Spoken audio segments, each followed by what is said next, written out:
I have here with me Mr. Andrew Mercer, who is the MP for Sekondi. Thank you so much. Pleasure to be here. It's been a while since I visited your studios. You should be doing this more often. Well, if you invite me, then I'm left with no choice than to make an appearance. But I guess that invitation has not been coming in the past few weeks or months. Okay. I'm sure the producers are listening, so they are taking notes. Morning. But how is Sekondi? Sekondi is not too bad. We finished our vetting last Monday. How did it go? Well, it went well, as expected. It was supposed to be a conversation because this was my third vetting. But your contender dropped out? Yes, he did.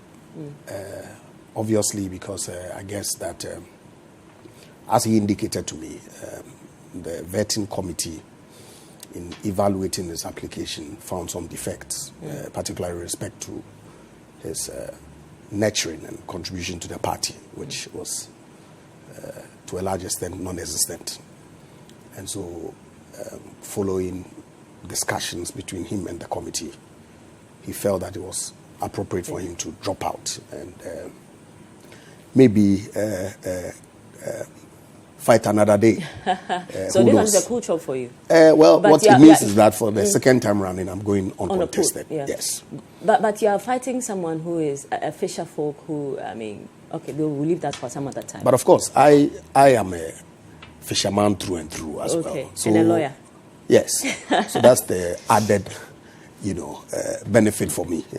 But the fisherman, I'm also a fisherman. I was born right there in second European town, so which I know you know very well. Absolutely. And, we'll see how it goes. All right. Okay, I also have Elekem Kotoko, who is a member of the communications teams of the National Democratic Congress. Thank you so much. It feels good to be here once again. Good morning to everybody watching us as well. Yeah. All right. So this morning we are going to tackle 3 topics. But I also, before, let me just run through what we are to discuss today.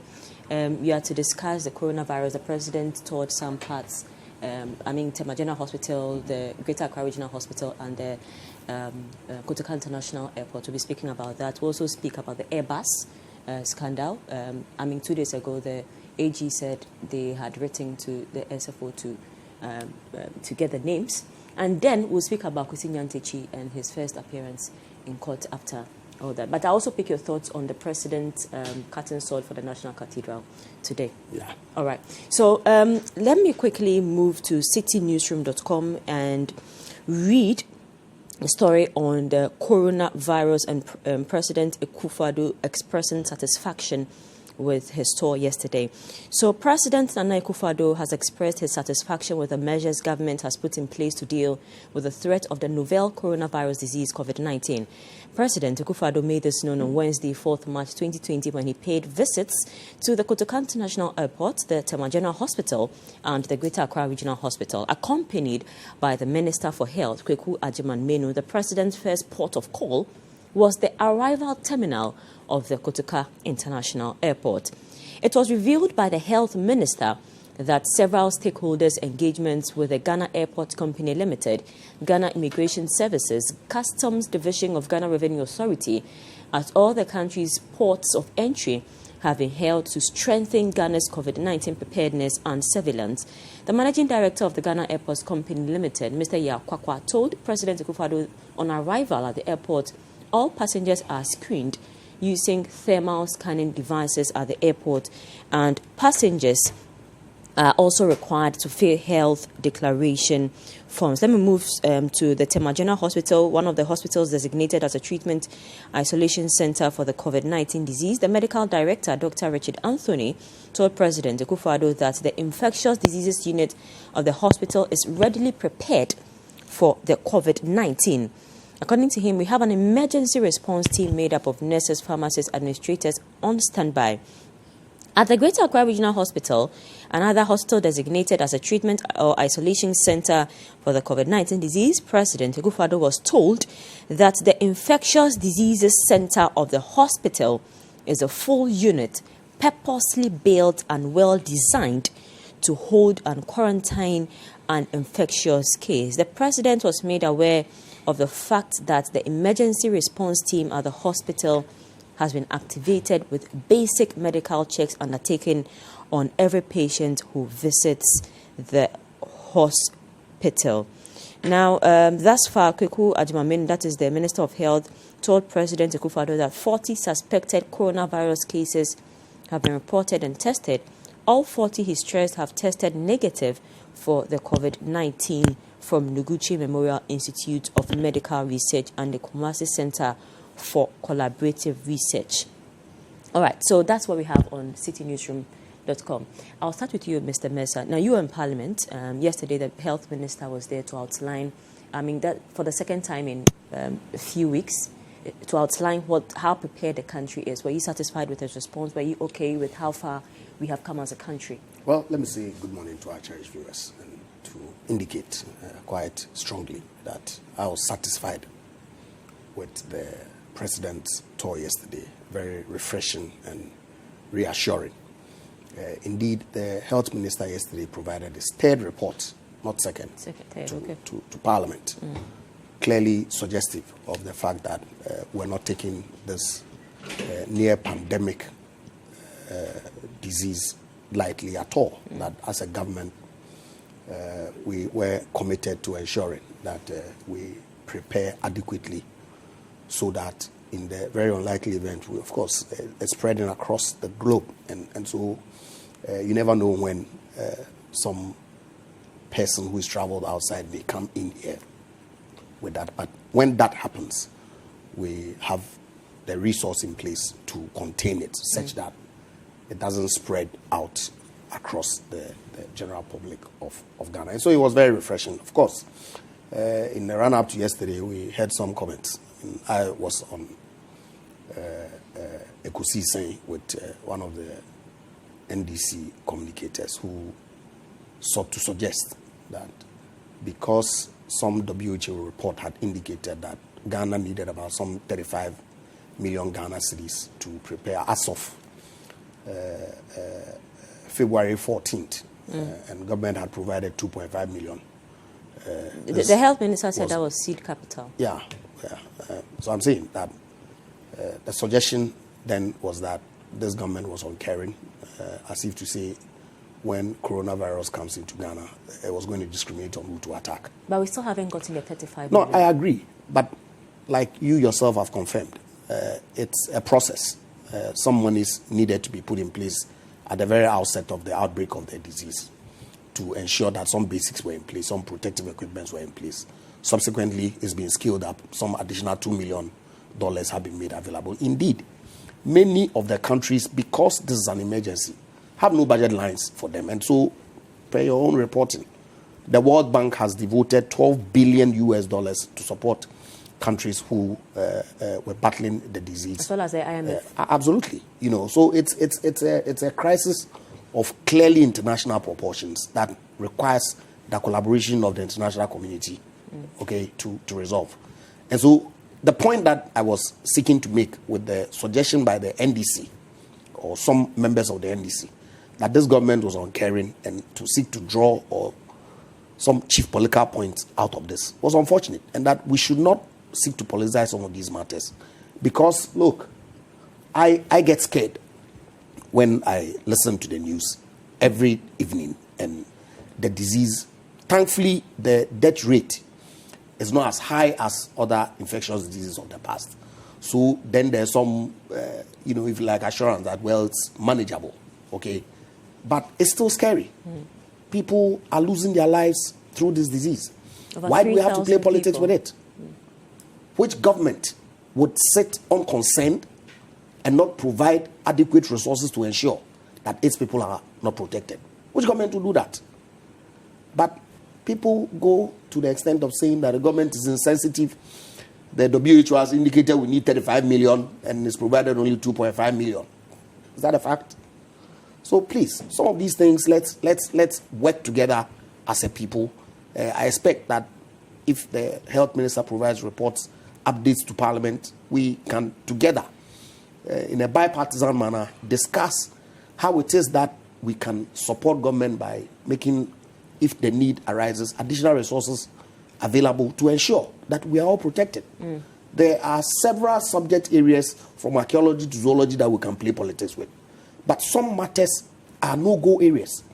And one of them is this coronavirus that is seeking to, I've heard some statistics, but potentially affect 60% of the world's population. That's something that ought to scare all of us. Aside the politics, don't you think it's a genuine call to say that we need 35 million cedis?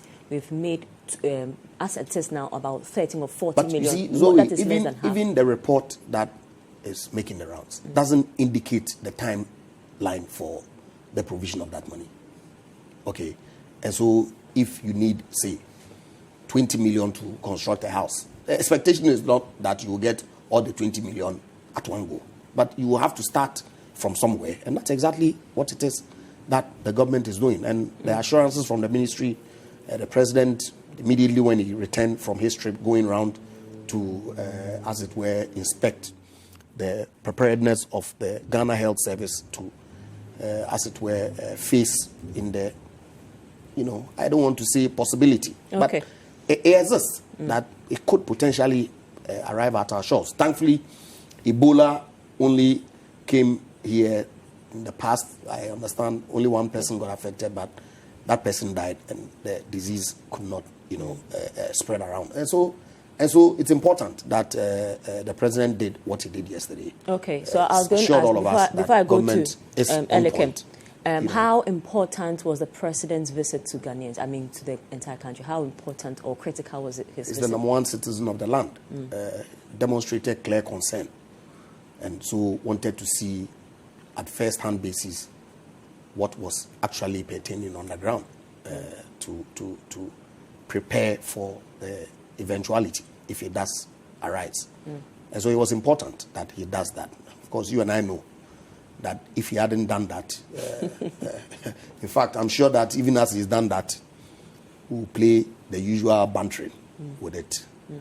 But on my way here, I heard Uncle Ibo White in one of his epistles on Joy FM saying that he visited Osajifo a couple of days ago, and he indicated to him that whatever it is that people say about you should not concern you. What you should be bothered about is what history, which has perspective, will judge. And so we leave it. The president has done what he has to do as the leader of the country. He has gone to inspect the facilities that are being put in place to ensure that in the eventuality that this deadly virus hits our shores, we are able to deal with it and contain it so that we will not have a mass infection situation in our country. All right.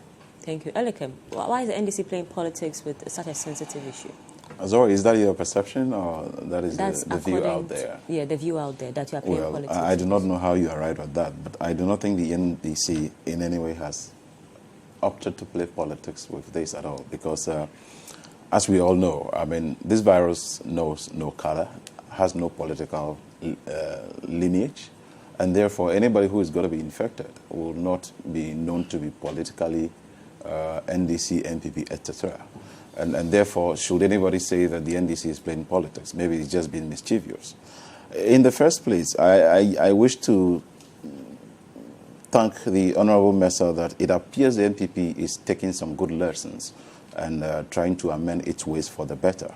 Why am I saying so? You recall vividly, during the time of the missing Takoradi girls, the whole of Ghana cried out that we expected the president to act appropriately as the number one gentleman of this country, to have spoken on that matter, especially even during his State of the Nation address, which he failed woefully, and till date remains a dent on his image. But if today, as a result of coronavirus, they have the president spoke about it. Oh, he eventually spoke very, very late. And you recall when even late according to your timetable. Not only according to my timetable, even the family said same. You recall when even he went to the Western region on his tour, abandoned or ignored the family, went to Axim before deciding to speak on that matter. But if suddenly they have learned their lessons to now know that the number one gentleman ought to act right in this way, that is a very good way to put it. So you were impressed with the president's it's a good thing to do. That is what we expect of the number one gentleman. But you see, secondly, it is not in his purview to be the one to be okaying the facilities or whatever measures has been put in place. We expect that, well, he is expected to be briefed. He is expected to say he's okay anyways. But what about the concerns that were raised about the World Health Organization, about some of the gaps? What of the fact that we have numerous entry points and there's concentration at only one point? And you see, if again, these very apostles of the fact are saying that President Akufo-Addo has demonstrated he is caring, or the government is caring. That is equally another good lesson I'm glad to hear that they have learned. Because you recall, here in this country, when there was the Ebola outbreak, what was the position of the then opposition candidate of the NPP, who happens to be the president of today? They threw all manner of unpalatable words at President Mahama as being insensitive, being unwise in taking the decision to take the bull by the horn. But I believe that they have realized that governance is a serious business and completely different from how you see it when you are outside. The major challenge has been the fact that I think Honorable Mercer is mistaking this situation for any ordinary circumstance. This is an emergency situation. So you cannot equate it to the fact that, oh, you want to put up a house and you need 35 million. There were no timelines and therefore it will take. No. This is an emergency situation. The speed of urgency in delivery and response is what matters most. If not, then you are better off not even spending a dime on that. And we know that, look, there's going to be a wipeout of all of us. So there's a need for us to see that this is an emergency situation. And how come suddenly, you see, it's surprising. You cannot fathom how this regime acts in certain ways. We have millions we want to equip the Electoral Commission that lied to us through the teeth, that machines that were supposed to be used for elections were obsolete, when manufacturers have made us know that those machines are not obsolete in any ways. But we've got the funds to give them outright. We are even ready to give them even 200% of the funding if that is what they want. But under such emergency, we do not seem to find it necessary, but rather now be playing rhetorics, asking whether timelines were added and all that. That is very shambolic to say. And we need to get serious. As of now, no simulations have even been done in order to show our preparedness. It's not just about... Simulations have been done. It's not just about going out there to have a look at the facilities and to say this and to say that. But simulations have been done in the hospitals. I don't know if you wanted it to be open to the general... Well, I am unaware of any simulations. There have been simulations. I am unaware of any simulations. And you see, so the bottom line also is that it is not only Terminal 3 or Kotoka, which is the point of entry in Ghana. There are other numerous points of entries. What about those ones as well too? Because many a times we even have a lot of people coming in and going out through those points, even more than the designated points that we So are I recall aware that one of the deputy health ministers indicated on last week that when he spoke to the Ghana Health Service Director, he indicated that he had actually pushed his men to go to the various, entry points. So they are working there. We may not see it, but that is what the deputy health minister said. Well, we expect them to expedite action because this is an emergency, as I said. I was glad further also when you read that at the Greater Accra Regional Hospital, which we all know as Ridge Hospital, this is a facility that when was being put in its current shape was further criticized so much by the then opposition. But I hope that they have found wisdom to now realize that it takes visionary leaders to think of tomorrow. In instances of such nature, it vindicates the fellow who was bastardized for such action or bold decision to put up such facility to that capacity. And so if we are being told, however, that we are making preparation for a 100-bed facility for the next 2 weeks, I think we have been sleeping on the job. Because since when did we hear of this coronavirus outbreak? It's been more than long enough for us to take actions. And you see, I am not surprised. I'm disappointed, however, that our president didn't see the severity of this and he still chose to be globetrotting. To the extent that I think today or yesterday, one of the events that he was scheduled to actually attend was even called off. That is to tell him how world leaders are considering this virus. And so I do not know if he himself has even been quarantined because nobody is supposed to be exempted from that. Okay, all right. And that ought to be looked at. All right, thank you. We'll take a quick break and when we come back, I'll take a response from Mr. Japa Mercer on what he makes of the submission. Get interactive. The number is 0550-585832. If you're outside Ghana, just prefix with +233, and we'll be glad to read your messages to the rest of the world. This is Breakfast Daily. We'll be right back. You're welcome back. Many thanks for staying with us. So we are discussing the issue of the coronavirus and government's preparedness towards or for this deadly virus that has gotten the world, devastated and all that, affected almost every sector of the economy. So, Mr. Japa Mercer, I saw you writing a lot and you were chuckling at a point. It's unbelievable. Look, some of these international engagements just don't happen. These are pre-arranged months in advance. And so to the extent that we haven't gotten to a point where it's essentially a no-brainer, risky to travel. The president expected to engage on that trip. I saw the U.S. president. Even in his country, there's been actual reported cases. Yes. There's been none in Ghana. Only visit India last week. Yeah. Will you describe him as globetrotting? But look at them, saying that the president disregarded the coronavirus threat and went globetrotting. The engagement that he makes brings huge dividends to our country. For the first time in over 60 years, His Excellency the President addressed the Swiss Parliament. What it does is that it gives confidence in businesses, and it's actually translating to the huge foreign direct investments that we are receiving in this country. So it's not for nothing. Indeed, when Mr. Mahama was president, why? He didn't travel during the Ebola outbreak. He did not. But this kind of conversation doesn't help the discourse. Okay, you sit here and say that what? People bastardize Ridge Hospital. People criticize the cost, not the fact that they were building a hospital. Let's get our facts right. Nobody in this country criticizes the building of hospitals. It's the cost that people had an issue with. And I have an issue with the cost.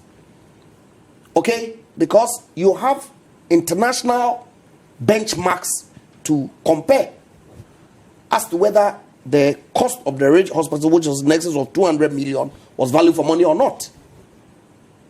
Okay? Look. You guys, I don't know. Sometimes, you say what? We are finding money for the EC which lied. Because one of your party members has allegedly received some email. But who can create an email? Who cannot? A matter of such magnitude. You send an email to the manufacturer and he doesn't even glorify a response with a written response on his letterhead to authenticate it. Email. And you want us to take you serious. You want me to take you serious. Look, I was in Parliament when the Special Budget Committee report was delivered. You can, look, civil society have reasons. Yeah, it's fine. But I ask myself, if the elections management body... We are deviating. No, but he went there. No, it's important.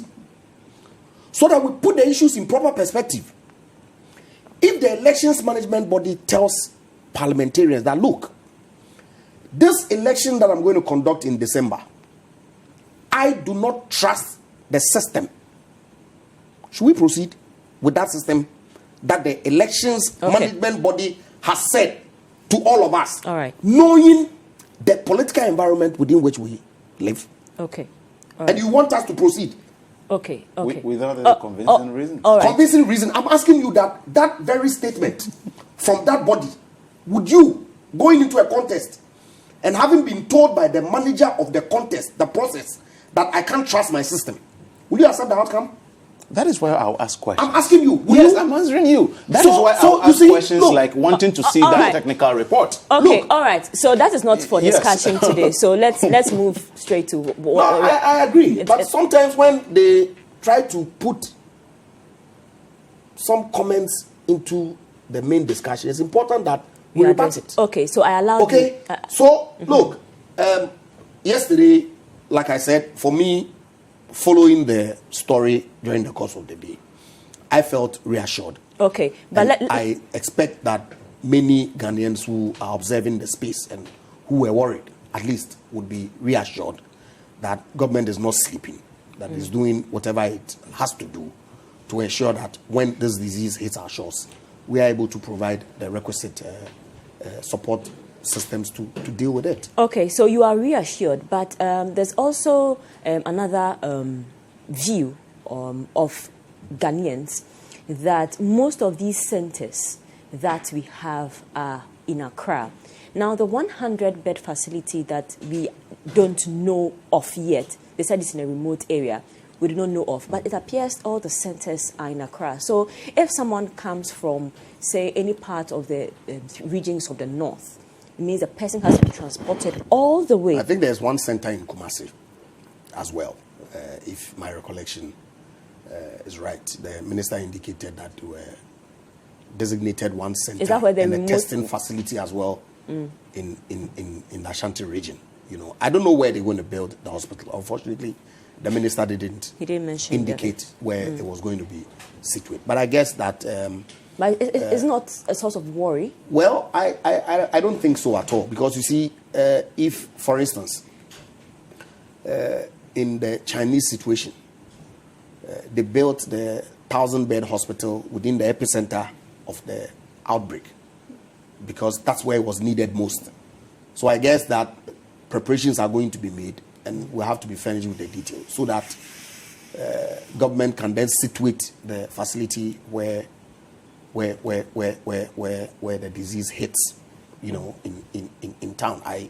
I'm only, making a wild guess, but I guess that in the coming days we'll be furnished with the details of where it is that this facility is going to be situated, so that we can have a better deliberation of whether the location is appropriate or not. Okay. All right. So, Elekam, I'll take your last comment on this particular subject, then we move to the Airbus. Yeah, I believe strongly that Ghanaians have made their views very known, and it hasn't got to be that it is the NDC or it must be the NDC to state a position before we all come to the realization of the fact that, look, this is a deadly virus. This requires an urgent response, and this cannot be treated with velvet gloves. And therefore, if you are supposed to make funding of 35 million and you have given 2 million and it's left with another this, and you are giving that in piecemeal, you are already showing that you are not so committed to this, barring the fact that you may want to be seen to be pretending to be doing something.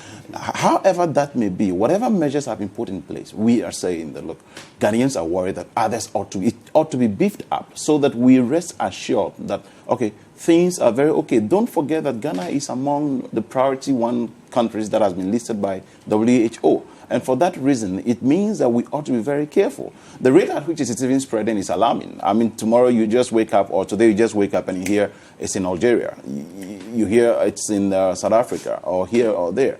And therefore, I believe that we ought to tackle it head on and avoid this kind of massage that we are giving to it, because all seriousness must be attached to this. If not, we do not want to get into any abyss where we would now be found wanting. Okay, thank you very much. So now let's move to the issue of the Airbus. Government rise to SFO for identities of officials involved in the Airbus scandal. And I'm reading from citinewsroom.com again. The government of Ghana, through the Office of the Attorney General, has officially written to the Serious Fraud Office in the United Kingdom demanding the identities of Ghanaian officials involved in the Airbus scandal. Government is also demanding further details on the transaction and judgment. According to a Deputy Attorney General, Godfrey Dame, government is determined to pursue the Airbus scandal to its logical conclusion to clear the image of Ghana. Mr. Dame was speaking at the opening ceremony of a 2-day conference organized by the Attorney General Alliance Africa. We have so many quotes. Let me just read portions of it. He says, for instance, that the key government officials of Ghana who negotiated illicitly for fraud to get 3 aircraft for Ghana have maintained utter silence about the same as if there was no such transactions or the principal actors do not exist. I'll start with you, Elikem. Yeah. Why has the former president not spoken about it? He was in charge or head of state when this whole matter came about. And why hasn't he spoken about it? We know the president to be very vocal and all that. He speaks a lot about issues that run in the country, trending issues. He hasn't spoken about this at all. Why is that so? Can you give us an idea? I'm not sure that you would want me to believe that under the circumstance, the former president's position or he coming out to speak on this first is what would in any way resolve any matter. I think that the former president believes in the rule of law and proper procedures. If you recall, our Madame Marietta Brio, former Attorney General, who was in charge at the time, responded appropriately to that. For anybody to think that it will require only the former president to respond to these before one can lay any credence or doubt he was on in charge. Whatever. He was in charge. But I'm not sure you want me to believe that for whatever mishap that may occur at this studio right now, I expect the CEO of your institution here to be the first person to talk on it.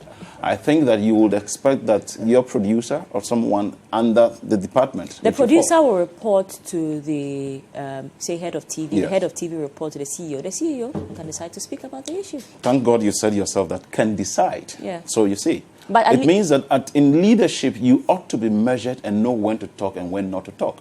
Because President Mahama actually has got other very important things doing. It hasn't got to... Look, this whole Airbus saga seemed to be a grand agenda that government feels that it must use it to cover up for the worry by Ghanaians over the Galamsey issue. So over and over, we need to bring it back. If you allow me the latitude of time, I would have actually read out an interview with a deputy attorney general who was even saying that President Mahama was not cooperating. Not cooperating how? Have you written to him? No. So how do you mean by he is not cooperating? The same people are saying that, okay, we have written to SFO and expecting a response. You haven't had a response. You have not been denied all those opportunities to do as you wish to do. And so when you are again saying that you expect President Mahama to respond to that, pardon my language, but that is shallow thinking from whoever thinks so. It will not come out from President Mahama now because it will not even happen. The reason being that, you see, that is why I said that leadership ought to be measured, knowing when to talk and when not to talk. If not, then President Mahama may as well have to just sit in his office and be responding to all the numerous allegations that anybody at all can wake up and make against him. In the first place, did Airbus mention anywhere that President Mahama was involved? President Mahama had appointees. He had people he designated or he assigned to do certain things. And therefore, where has he even been mentioned in this case? But simply because he's a presidential candidate whose mere mention makes shivers run down their spine, at the mention of any slightest thing, they feel that, oh, we must find a way to link President Mahama to it. That is the only way we can. And these are the very people who will be asking, what is your message? And all of that. But that is because the name Mahama makes shivers run down their spine. And so I would rather plead with them that if they believe that they understand what due process is, then they should go along that line and do it. Ghanaians will expect them. That is what they have done. So what is the complaint by who that President Mahama should respond? Respond to who? That what? That he was mentioned in the Airbus scandal? I am so sorry to even hear journalists continuously ask this question. And permit me the latitude of time to say that it is a shallow question to always ask. Where was President Mahama mentioned? It makes you uncomfortable. That it doesn't make That's exactly what it does. No, it definitely cannot make us uncomfortable. There are a lot of issues. You see, Really? let me even ask you. Up till date, we have a minister who has been reassigned after the Australia visa scandal. There has also been rumors that even the First Lady provided a list to that gentleman for which is one of the reasons he was exonerated the way he was. Till date, we have nobody culpable. Nobody has been found guilty of having involved in that. What What moral right do you have to even be asking these questions when President Mahama was not mentioned? Why is Pius Haji there? When the president was going to visit the Volta region, he immediately exonerated him. Someone who has been seen by many as criminal in terms of that particular incident. Till date, he is walking the corridors of power as an appointed minister of your president. All right. Then you have the moral right to be talking of this. Where was President Mahama mentioned even in this case at all? Okay. See, look, the issue about Pius, you guys can take yourselves all you want. Okay? Just like, I guess, the next topic that we're going to discuss. The suggestion was that because he was being delayed, people were being protected. Today, Mr. Nyantakyi, who is my very good friend, my boss, in fact, I worked with him at First Atlantic for 7 years. It was my direct report. So I know him very, very, very well. Today, he's been arraigned before court. And as far as I know, the inquiry that the president tasked the CID to do. Okay, we'll come was to twofold. that. I'll deal with the issue We'll of... come to that. That's the last topic we'll yes, discuss. I'm talking of the Pius one. Was twofold. Find out if Hajide was involved. And if not, or if he is, give me his role. If not, who was involved? Investigate. The CID indicated quite clearly that Pius Hajide was not involved. That is not to say that the investigation has been concluded. So, no, that's exactly what is happening. So the investigation is still ongoing? So, of course. Oh, Jesus Christ. See, but let's come back to the Airbus. Grand agenda to cover Galamsey. You should be aware. The NPP government is controlling the UK High Court. Correct? In terms of discussions. In terms of discussions. So it's unimportant. We shouldn't talk about a court case that has said that an elected government official, okay, working through intermediaries in the acquisition of some aircrafts were paid bribes. We shouldn't. We should not. It's of no concern to you. And that Mr. Mahama knows due process and rule of law. Yes, when it suits him, he does. Because when he was president and we're discussing EC, he told us to leave them to work in peace. Today, that same man turns around and bastardizes the EC as if there was no tomorrow. Okay, so when it suits him, he knows rule of law. He knows due process. Look, this is a grave matter. Nobody can downplay it. This is a case that involves the payment of the biggest fine in history. £3 billion. It's never happened before. Why? Because a corporate entity decided to use bribes, underhand dealings, to sell its products. And it admitted in open court through a judgment that was delivered by a court of competent jurisdiction that some aircrafts that were sold to Ghana was part of the scheme that they were running, and that bribes up to the tune of some 5 million was paid. You say nobody's name was mentioned? Yes, no names were mentioned, but specific officers were mentioned. Those officers had occupants. Which officers were those? The Ministry of Defense was mentioned. The Ministry of Finance was mentioned. An elected government official was mentioned. And that is? There's only one person who is an elected government official in this country. In fact, two people.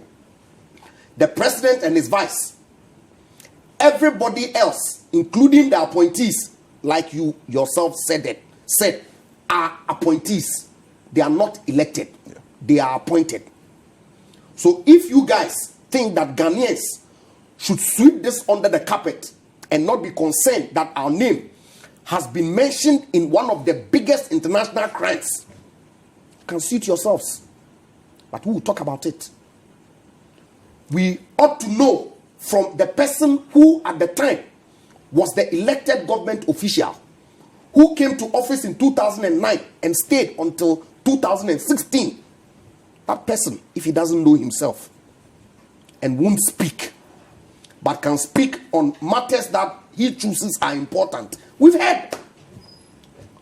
But look, Zoe, this is no joke. Oh. It's no joke. And it's important. No, of course. Bribes at the highest level. Look, you can have appointees misbehaving, doing all kinds of things. And we expect the leaders to deal with them. But when this is at the center of power, that people who seek to be vested with our resources are themselves, not the appointees, accused in this manner, you say we shouldn't interrogate it. But look, it would be good. And I said this right from the very beginning, that the statement that was issued by the former Attorney General was very unfortunate and has dealt you people a lot of harm. Because it would have been good for that official to have confronted the issue and told the good people of Ghana, assured us that yes, this is the extent of my involvement and that I did no wrong. Mr. Mercer, there's another school of thought that says that you are capitalizing on this investigation to actually, because it's a political season, to to sort of bring down your biggest opponent, if I may put it that way. Character, they say, is everything. And yes, if we have to point out to Ghanaians the character, we will. What are you talking about? You think we are engaged in some religious crusade or what? It's politics. It's leadership. It's a contest. Why? What didn't those say about the president? Cash for seat. You recall? That was what? Kennedy Japan is not an NDC member. I'm sure you're aware. Chief, look. Kennedy Japan is an MPP member, yes. It's made allegations, yes. But the allegations, like I said, do not go to the center of power. Appointees, no, there are people who, okay, let's run. We don't have. So I'm saying that if the person who at the time was government official one will not speak, we'll deal with it. We'll get to the bottom of it so that Ghanaians can, of course, we all recall the Ford Expedition saga. Okay. We haven't forgotten. No. Have I told you I'm not a member of the Short Memory Association of Ghana? Have I told you before? Have I told you? No, you haven't. Okay, then I'm telling you today. Okay, all right. We remember. Okay, all right. And we would deal with the character of the persons who are asking us to vote for them. Okay, all right. That's what fair. Are we talking about? That's fair. We don't have time, so let's move. We don't have time. No, okay. So when I come to you, you can. So let me quickly pick your thoughts on the next topic, which is Kwesi Nyantakyi, his appearance in court yesterday.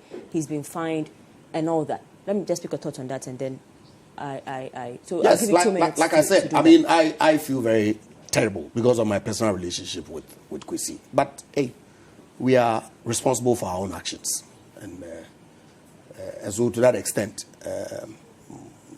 you know, I think that the process has to proceed. The duty is on the state to prove the charges that have been leveled against him. My only relief is that finally, our friends in the NDC will not say that anybody was being shielded and that the delay was only to seek to protect Mr. Kwesi Nyantakyi, and that indeed the statements that he made on that tape are actually one that exists and factual. Clearly, with the action that was taken by the Attorney General yesterday, it is obvious to the good people of this country that nobody is seeking to protect Mr. Kwesi Nyantakyi. All those statements that he made on that tape, and I'm sure that any conscientious person who has taken time to listen to the tape will clearly draw their own conclusions. as to whether he was peddling influence for personal gain or that he was actually picking those monies to come and pay some people in high office. And he will have his day in court to answer to the charges that have been leveled against him. All right. Elekem. Sorry. So you have 2 minutes. Interesting. I am sure that we recall PDS. And interestingly, one of the very persons who, in one way or the other, is even related to PDS, and that Homundo scandal, is the Honorable Member of Parliament sitting right to your right. Today, he doesn't find it worthy enough till date for his government to make us know how much we have lost to PDS, who are culpable, and what to do with those people. You see, you guys are anyways, talk about Kwakye Nyantakyi. Is Kwakye Nyantakyi's very close association with the president in doubt? I do not think so. Almost every Tom, Dick, and Harry in Ghana knows Kwakye Nyantakyi is a close ally to the current president. So for you to think you can go back door, try to find your own ways to prepare things and see where to seal which loopholes, and eventually come and bring a docket now and be telling you and I that we believe in the rule But of he's law. been charged. Yes, we know the process. We know. We can even tell you the outcome. The NPP itself doesn't mind if they have to hang one of their own just in order to save the face of others. And therefore, Ghanaians already know that Kwakye Nyantakyi, with his caliber and integrity, was peddling influence. Come on, spare Ghanaians some slack. The president's corrupt nature is what has made him be mentioned in the history of Ghana, that a president has been known to be involved in such level of corruption. The things Kwakye Nyantakyi said in that tape, did the president not need money at the time? Did the president not sell some properties there? What did he not say? That we all know as Ghanaians that this is indeed true. After all, do we expect you to come and openly say that, yes, it is true, he's a close friend of Kwakye Nyantakyi? Look, whether there's going to be a process which is ongoing or not, Ghanaians have come to accept the fact. You can perform all the other charades you want to start from yesterday, today, until tomorrow. But it does not take the dent of the corruptibility of the president away. Where else have we... You see, and this is one of the major reasons why they feel that if there has been this major dent on a president who said he will put his presidency on the line and has been a total liar and a total failure. If you want me to cite an example, I can cite you examples why he's a liar. Because he was in South Africa. You have to choose your words carefully. It is true. You see, we are sometimes always in the glorifying process of massaging words. What is wrong to say that the president is a liar when he went to South Africa to state there that aquatic life and the river Ankobra, for instance, has been restored, when that is a blatant lie? Only a liar does that. And that is a palpable lie. He lied to the whole world. This is the president, the number one gentleman of the land. And so you think that after lying and he comes back, we shouldn't call him a liar? I'm sorry, there's no other word for that. Because he's already been a total failure. All right. So when we're talking about corruption and Kwakye Nyantakyi, the link between corruption and Kwakye Nyantakyi is the president of the country, President Nana Addo. All right, thank you. And so you cannot try to find a way to actually take that away from that. I don't have a problem. Yeah, it's fine if your time is run out. Yeah, that's fine. We've run out of time, unfortunately. We'll get more time to engage on this. Yes, I don't have a problem at all. Calling someone a liar doesn't necessarily make him one. So you can throw words about. That's fine. But we know who collected the fraud. It's fine. It's a matter of fact. Okay, your microphones are off now, so the viewers cannot hear you. So I'll use the last minute to take some messages. Morgan from KNUST says, good morning to you, Zoe, and your panelists. You're doing a great job. I think much has been done to prepare the country to deal with this danger. Ayuf Haruk in Tamale says, good morning. President Nana Addo must stop talking and establish measures to protect Ghanaians from getting the coronavirus. Measures have been put in place. So that's it. Kotoka Courage in Angloga. He says that communicators, so MPP communicators and another government think that bringing the Airbus issues will take away Ghanaians' mind away from their Corrupt Act issues in Ghana. That's a question he's asking. We are waiting for December 7th, he says. I promised I was going to take your final words, but unfortunately we don't have time. So we will do that some other time. Yes, but we'll do that some other time. So this has been the news review segment, and many thanks for staying with us. Hi there. I hope you enjoyed the show. Don't forget to subscribe, like, comment, and share with all of your friends. This is Breakfast Daily on Citi TV. Join the Breakfast Daily team Monday through Fridays from 7:30 a.m. to 10. Join us for breakfast daily, only on Citi TV.